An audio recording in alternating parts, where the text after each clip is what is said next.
Who are some people who we're surprised resorted to doing crime? Let's find out, starting with number 6, the double life. Party girl Rhiannon Ferguson was arrested after police found some nose beers worth £350,000 found in her car. With her glamorous photos and seemingly carefree lifestyle on social media, she appeared to be your typical party girl. But beneath the surface, she was leading a double life that would eventually catch up with her. It all started with an anonymous tip-off to the police. Someone had their suspicions about Rhiannon and her involvement in a rather shady business. So the authorities did what they do best. They put a top-notch undercover surveillance team on her case. Months of investigation were finally brought to a head at a service station on the M6 highway. The police finally had enough evidence to confront Rhiannon, and man, did they uncover a bombshell. Inside her rental car, hidden away from plain sight, was a whopping 3 kilos of a certain substance worth £350,000. Rhiannon's social media life, filled with glitz and glamour, couldn't have been further from her true identity. In her online life, she was a selfie queen, posting glamorous photos and enjoying nights on the town with friends, all dressed up in designer outfits. But her police mugshot told a different story. A stark contrast of a young woman in a black hoodie with no makeup. Turns out, Rhiannon had taken a little road trip to Liverpool to meet up with her partner in crime, Christopher Harrison, who stocked her car full of the powder. With everything safely stowed in her car, Rhiannon's journey came to an abrupt halt when the police nabbed her. Rhiannon pleaded guilty to possession and intent to supply, and Christopher Harrison admitted to supplying the same stuff. Their sentences?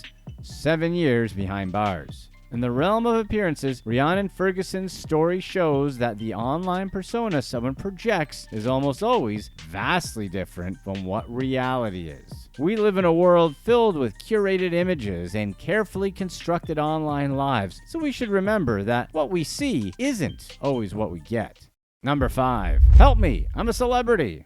Reality TV star Jordan Finlayson found herself caught in a web of addiction, scandal, and ultimately crime. Behind the scenes, her life was like a wild ride on a roller coaster, careening down a dark path. Jordan's life took a turn as she got caught up in a whirlwind of legal trouble. Jordan was waitressing at a party in Sydney, and the guys, in full party mode, tossed their wallets into a bag, leaving their precious credit cards and driver's licenses ripe for the picking. Jordan saw her chance and decided to snap some pics of the cards. Eventually, the partygoers began noticing some shady stuff happening with their cards. One got a surprise $750 notification from Centrelink telling him that a COVID disaster payment had been made and processed in his name. He also got a charge to a sports betting website for nearly $5,000. When he attempted to file his taxes, he was told that a return was already submitted in his name. Another man had been charged for a bunch of coffee and Uber rides, and a third man had 5 of his cards used without his permission. As the investigation unfolded, turned out Jordan wasn't the sole culprit here. She handed over the stolen card information to a sidekick who went on a spending spree. In court, Jordan switched her plea from not guilty to guilty. She could have landed herself a comfy spot behind bars for 7 whole years, but the court decided on a 12-month community corrections order, hoping Jordan would sort out her issues. Once she got out of prison, Jordan embarked on a quest for redemption. She cut off toxic friends, started studying entrepreneurship, and even picked up promotional and modeling gigs. However, old habits are hard to get rid of. Just 3 months after regaining her freedom, Jordan found herself back in trouble. Police had descended on a house as part of their search for another guy with an outstanding warrant and ended up arresting Jordan again. The sad truth is that even celebrities aren't immune to the allure of shortcuts when it comes to fueling their vices. With their fame and connections, they could easily turn their talents into income. Yet, sometimes, the grip of addiction is so strong that it often drives people to behave in ways they normally never would. Number 4. Like mother, like son. In a coffee shop in London, a child was caught on camera apparently stealing a phone from a distracted worker while seemingly being directed by his mother in an elaborate scam. So, there's this coffee shop in Lewisham in London, minding its own business, brewing up lattes and cappuccinos, but little did they know they were about to become the setting for an audacious plot. In one corner, we had the mastermind, aka the child's mother. In the other, an unsuspecting barista. The mom strolled up to the counter, engaging the barista in some chit-chat. She started to ask for change, but she wasn't really looking for change. It was all a clever ruse to keep the barista's attention locked on her. While the mom was busy discussing how much change she needed, or whatever nonsense she could come up with to distract the barista, her pint-sized partner in crime, decked out in a blue coat, started making his move. He snuck up to the counter and in the blink of an eye, swiped the barista's phone right from under her nose. The kid, quick on his feet, stepped back, unzipped a bag, and attempted to stash the stolen phone away, all while the coffee shop staff remained blissfully unaware. The mom, with a sly smile and a hint of pride, decided it was time to exit and wrapped up her little dispute with the barista. The entire incident was captured on video and shared on social media, leaving viewers outraged by the brazenness of the child and the seeming approval of the mother. The video was captioned with the description, "This happened today in Lewisham, change scammers and little ones stealing the phone." People were shocked, to say the least. Some wondered about the child's future, given the early introduction to a life of crime. Others expressed sympathy for the kid, caught up in a scheme at such a young age. As the authorities dig into this caper, one question lingers. Did the mom know her child was swiping that phone? Or was she completely in the dark about her partner's pint-sized pilfering? No one would expect a child that young to be stealing on their own, but no one would expect a mother to be putting her child up to it. Number 3. The Trusted Embezzler. New Jersey woman Linda Mancy worked for two companies, Arnold's Office Furniture and Sunline Supply Company, for years. She was arrested for stealing over $1 million from them. Linda wore many hats during her tenure, from bookkeeper to vice president of finance and human resources. With access to all things financial, she looked like the model employee. Little did her bosses, Jay and Jordan Berkowitz, know the Berkowitzes eventually had to reach out to the Bridgeport Police Department, reporting a massive theft of company funds by none other than Linda Mancy herself. Linda stood accused of unauthorized spending that totaled $1.2 million from her employer's coffers. Linda allegedly used the embezzled funds for all sorts of personal expenses, from covering her son's prison commissary and legal fees to splurging on phone accounts and online gambling. She also treated herself to trips, like her son's 21st birthday bash in Miami, and even snagged Phillies season tickets, medical bills, jewelry, and a shopping spree that would make any online shopaholic jealous. It was all on her tab. But Linda's creative thieving didn't stop there. She made over 388 ATM and bank withdrawals, totaling $146,000. On top of that, Mancy showered her friends and family with monetary gifts with over 560 PayPal payments. And if her thievery wasn't bad enough, she also allegedly bumped up her own salary by $19,000 with some bogus payroll entries. Once authorities got involved, the consequences were swift and severe. Linda Mancy found herself facing a laundry list of charges, from theft by unlawful taking, forgery. Her story is a clear reminder that businesses always need to keep an eye on the people handling their finances, because they would never have thought a star employee would steal. Number 2. Like father, not like son. Calvin Darden Jr., the son of a former UPS executive, embarked on a bizarre journey to buy Maxim magazine, but not with his own name. Instead, he impersonated his father, using identity theft to fund his grand plans. Calvin wanted to buy Maxim magazine, but he didn't want to do it with his own credentials. So he figured, why not impersonate his own dad? He then tricked not one, but two lenders into coughing up over $8 million for this potential magazine acquisition. Calvin then set his sights even higher, attempting to defraud another victim of another $20 million. Calvin was eventually caught and stood before a judge in New York, and the judge didn't hold back. He acknowledged Calvin's intelligence, but also pointed out that he'd spent a considerable chunk of his life tangled up in shady dealings, sentenced him to a year in prison. As Calvin sat there in court, he broke down. He said he was sorry, embarrassed, and ashamed. He said that he realized that his actions didn't just mess up his own life, but tore his family apart and stained his father's good name. Who would have thought a son would go to such lengths to jeopardize his old man's reputation? The judge also ordered Calvin to pay back $4 million in restitution, meant to make up for the mess he created. Calvin Calvin's sentence could have been way worse if it weren't for his cooperation with the authorities, which allowed him to dodge a potential 5-year stretch behind bars. If you're enjoying this video, be sure to stay tuned for our past release to find out how these prisoners were able to run a scam straight from their cell. Number 1. Not horsing around.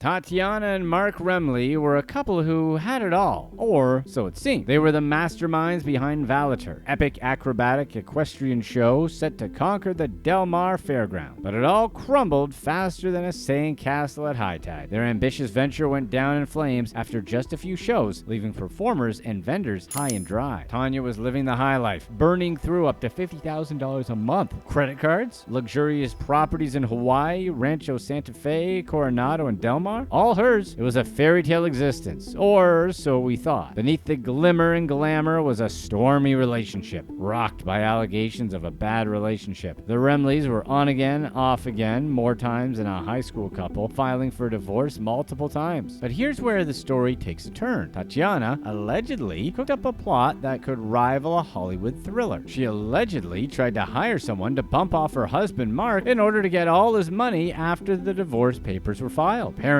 during one of their divorce proceedings, the judge ordered her to slow her $50K a month spending habits, bringing them down to $12,000. Tatiana wasn't having it, so $2 million were supposedly on the table for the contract, and this offer came just days before their $5 million house mysteriously went up in smoke. Now, let's talk about that fire. Was it foul play or just a tragic accident? Tatiana insisted she didn't have a clue about how the fire started, but Mark wasn't buying it. Tatiana was arrested in a police sting a few days after and faced a court battle that could land her in prison. She was charged for the hit and a couple of weapons violations. If she's found guilty, she could be looking at a sentence ranging from 3 to 9 years. Those firearm charges, well, they could add another year to her time behind bars. What makes this whole thing even more mind-boggling is the motive behind it. Money, they say, makes the world go round. But the Remleys had already run a business together. So why go down this dark path when they have the skills and experience to succeed? Just goes to show that you're never going to really know who values money more than your life.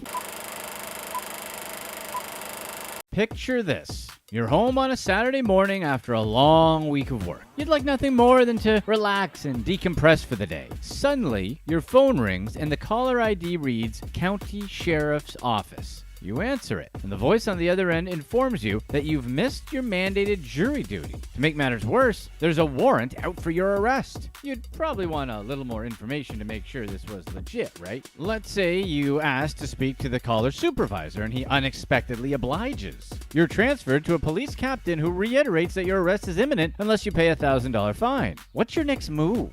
You still suspect it might be a scam, but is $1,000 really worth the possibility of police dragging you from your house in handcuffs? This was the exact dilemma that a 50-year-old woman named Cash Miller faced on an otherwise ordinary Saturday morning in 2015. She ultimately decided it wasn't worth the risk and ended up sending a $989 MoneyGram to a person who identified himself as Captain Dwight Garrison of the San Diego County Sheriff's Office. Once she sent the wire, Garrison claimed that only some of the money had gone through. He told Cash that she'd need to send another wire transfer to make up the difference, or else she was going to jail.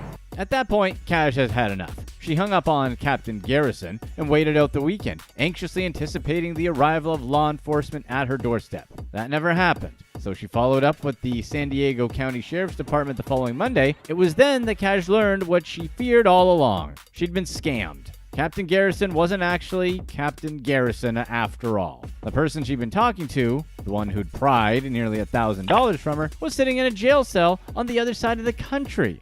As it turns out, Cash had been duped by a pair of jailhouse scammers. The first person she talked to was Jesse Lopez. After getting hit with a pair of robbery convictions, Lopez was locked up in Georgia's Autry State Prison for 10 years. His cellmate, Joseph Tate, also known as Captain Dwight Garrison, was staring down a 40-year sentence of his own after he'd been caught dealing illegal substances. What compelled them to start up their scam? The answer, like most things in life, was money. As you might have guessed, being incarcerated isn't the most lucrative situation to find yourself in. There are very few legal avenues through which inmates can make money, and even the scant opportunities they do have access to ultimately reap few rewards. There are prison jobs which generally involve menial tasks like cooking, cleaning, and laundry. While an inmate may choose to fill one of these positions just to pass the time, there's very little money to be made in working a prison job. In fact, most of them only pay pennies an hour. As a result, many prisoners rely on the financial support of their family and friends on the outside.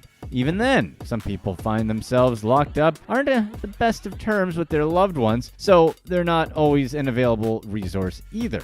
While inmates at correctional facilities receive some money each month, it's nothing to write home about. The monthly wage they earn is less than the minimum hourly wage in most states. Cash is hard to come by in prison. Due to that financial scarcity, inmates might turn to alternative means of earning their money. In most cases, alternative means illegal. There are far more risks involved in attempting to make money outside the bounds of the law. But as Lopez and Tate discovered pretty quickly, it can also result in much higher returns. The thing that allowed the two scammers to operate their con effectively, even as they sat behind bars, was their access to phones. Smuggled cell phones proved to be the most important tool at their disposal. It's against the law to have a cell phone in prison. Therefore, inmates are forced to use a little creativity to get their hands on them. If you ask Lopez and Tate, though, they tell you it wasn't all that hard to get the cell phones they needed to run their scam. It was as easy as bribing the guards. Prison guards don't pull in the big bucks, especially not in Georgia, where they make between $15 and $20 an hour. Lopez and Tate had some disposable income, and by throwing some of that extra cash the guards' way, they got the cell phone hookup they needed.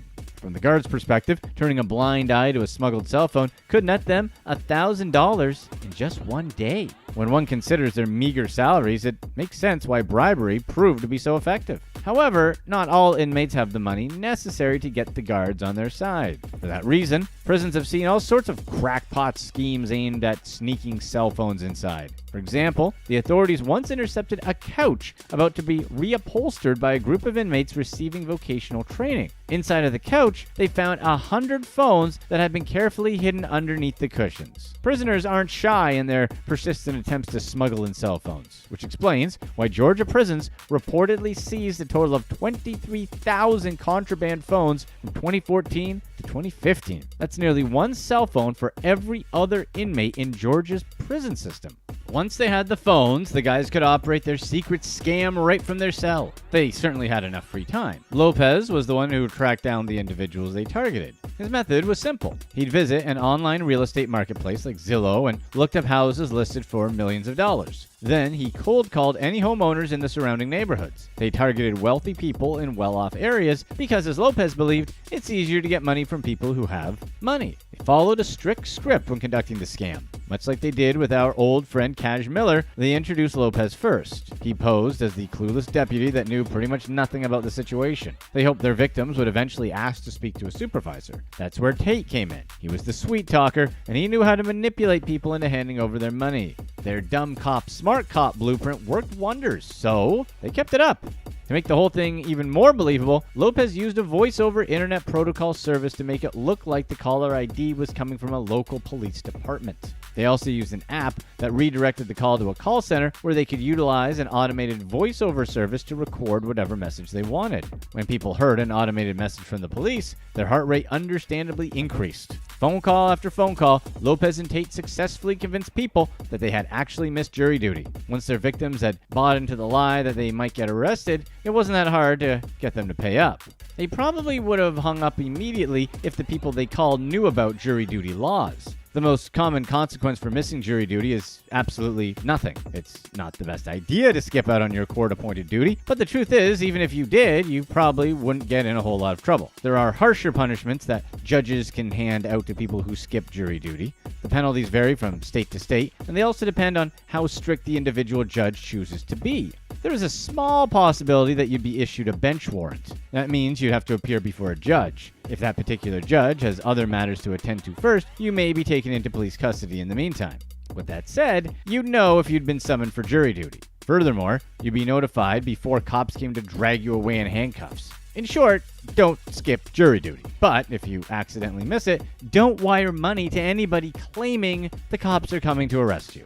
Even so, Lopez and Tate had a way with words, and they convinced tons of people that the cops were on their way. Getting people to send the money was only half the battle. There was still the question of what to do with all the stolen funds. That's why they recruited the expertise of a another fellow inmate named Reginald Perkins. Not only did Perkins help supply the money that was used to bribe the guards, but he was also vital in the scammers' effort to launder the money people sent them. In jailhouse terminology, Perkins was a washer, and he washed the dirty money with the help of women he befriended on the outside. He once bragged that he had 100 women across all 50 states under his employ, which wouldn't be that surprising considering how good he was at laundering money. Perkins sent the details of any money wired to one of his girls, who then converted the payment into 2 or 3 new debit cards. This practice served multiple purposes. Firstly, it distanced the inmates from the fraudulently obtained money as much as possible. Secondly, it ensured that they could access the funds even if the victim decided to cancel the payment. Lopez and Tate could use the money for whatever their heart desired with the debit cards in hand. That could mean stuff in the prison store or contraband items like more cell phones. Either way, Perkins' job was done at that point. The expert money launderer apparently washed more than $1 million for Lopez and Tate while operating their scam at Autry. After Cash Miller had called the police and learned that she'd fallen victim to the scammers, she filed a detailed criminal complaint against them. It took a little convincing on her bank's part, but she finally got her money back. It seemed like everything was back to normal, and Cash finally moved on with her life. Then the FBI called 2 years later. As it turns out, the authorities had been hot on Lopez and Tate's trail for some time. They'd finally built enough of a case to prosecute them, and they wanted Cash to testify against them in court. She said yes, without a moment's hesitation. As part of their investigation, the FBI planted an informant in Autry State Prison. His job was to collect the details of the scam discreetly. While doing so, he supplies Lopez and Tate with debit cards and cash that the FBI used to support their prosecution. Reports indicated that he'd even recorded one of their scam phone calls. They had the scammers dead to rights. 51 people faced criminal charges connected to the scam, including Lopez, Tate, and Perkins. The other 48 were guards, inmates, and civilians who'd aided in the money laundering process. Over the next couple of years, most of those charged pleaded guilty, including the 2 masterminds behind the whole thing. Lopez ultimately testified against those who pleaded not guilty. He ended up getting just 3 years of probation added to his sentence thanks to his cooperation. Perkins and Tate were not so lucky. Perkins had 13 years added to his sentence, and Tate's prison term got a nice extension. Although prosecutors were happy to smother their scam, their sweeping convictions didn't scare away copycats. In 2018, a Georgia inmate was criminally charged for using a smuggled cell phone to pose as a U.S. Marshal. He told people they'd missed jury duty and demanded payment from them, just like the 2 guys who inspired him. Jailhouse scams aren't exclusive to Georgia either. In 2020, for example, prisoners from California stole upwards of $2 billion in pandemic relief funds from pandemic unemployment assistance. Just like Lopez and Tate before them, they used contraband phones to communicate with one another and contact co-conspirators on the outside. It seems as long as inmates have breath in their lungs and years on their sentence, they'll do just about anything to game the system that locked them up in the first place. Click to watch one of these next videos. Let us know in the comments section what you think is the most common scam you see today.